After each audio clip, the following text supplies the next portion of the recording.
It's not easy being a teacher these days. Low salaries, long hours, and overcrowded classrooms are just the start of the challenges faced by educators, who often have to deal with outdated and incorrect textbooks as well. So it's no wonder that sometimes things slip through the cracks. Here's a look at some especially persistent false historical facts that kids are still being taught in schools. Einstein failed math. For decades, teachers and parents have tried to inspire kids who don't quite excel in school with a fun historical fact. Even Einstein failed math as a kid. As a message of encouragement to late bloomers, it's great. As history, though, it gets an F. In 1984, a Princeton University team led by Dr. John Stachel discovered that Einstein was actually a kid genius who had conquered college-level physics by age 11 and was fluent in Latin and Greek. The reason people thought he had failed math was simply due to people misunderstanding the grading scale on his report card. Way to go, Einstein! So, was Einstein actually bad at any subjects? Just French. French is hard. Pilgrims dressed in black and white.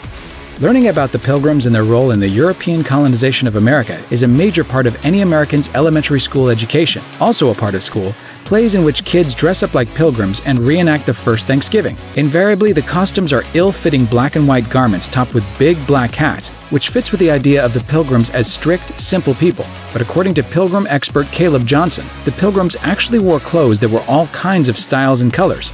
The idea that they dressed in severe black and white outfits comes from paintings done in the 1800s, when all people actually tended to dress in darker, more drab styles. The more you know. The U.S. declared independence on July 4th. Fireworks, flag cakes, and barbecues. Your 4th of July activities to celebrate American independence from Mother England are a lie. The Second Continental Congress convened in Philadelphia on July 1, 1776, and the next day, July 2nd, not July 4th, representatives from the 13 colonies overwhelmingly approved a motion to declare independence. It took them 2 days to agree on the wording of the Declaration of Independence, however, so it wasn't until the 4th that they ratified it. Since that date was at the top of the document, it's the one that stuck in everyone's minds. But the whole process took a long time. Members of Congress didn't actually begin signing the Declaration until August 2nd, and King George III didn't get wind of it until October. These days, of course, you could do the whole thing instantly with a simple Facebook post. Abner Doubleday invented baseball.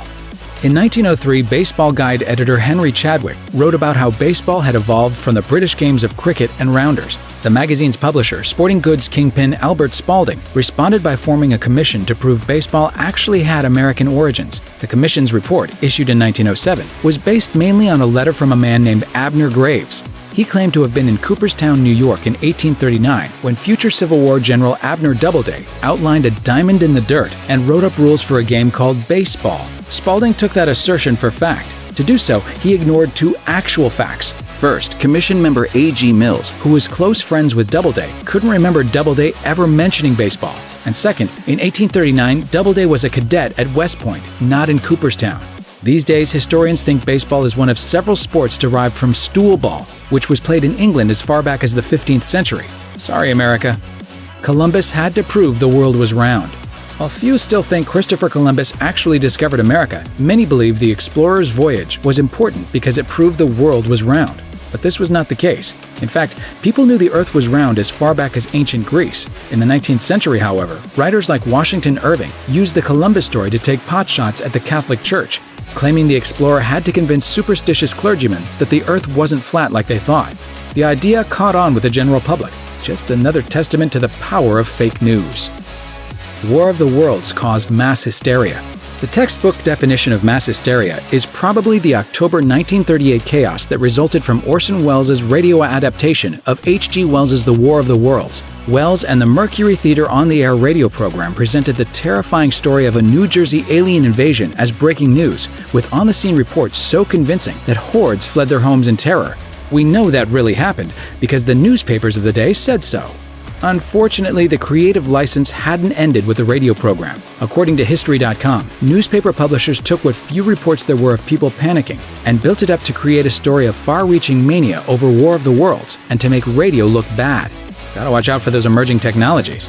In fact, relatively few people were fooled by the War of the Worlds. Just in case anybody tuned in late, CBS Radio aired multiple disclaimers reassuring listeners that the broadcast was fictional. Also, there couldn't have been widespread panic, because not very many people were even listening in the first place. Ratings reports from the time found that only 2% of respondents tuned in to the War of the Worlds because it aired opposite NBC's popular Chase and Sanborn hour. which featured ventriloquist Edgar Bergen. So 1930s Americans didn't believe aliens were landing, but they thought a ventriloquist they couldn't actually see was somehow really entertaining. You can decide for yourself which is crazier. Thanks for watching. Click the grunge icon to subscribe to our YouTube channel. Plus check out all this cool stuff we know you'll love too.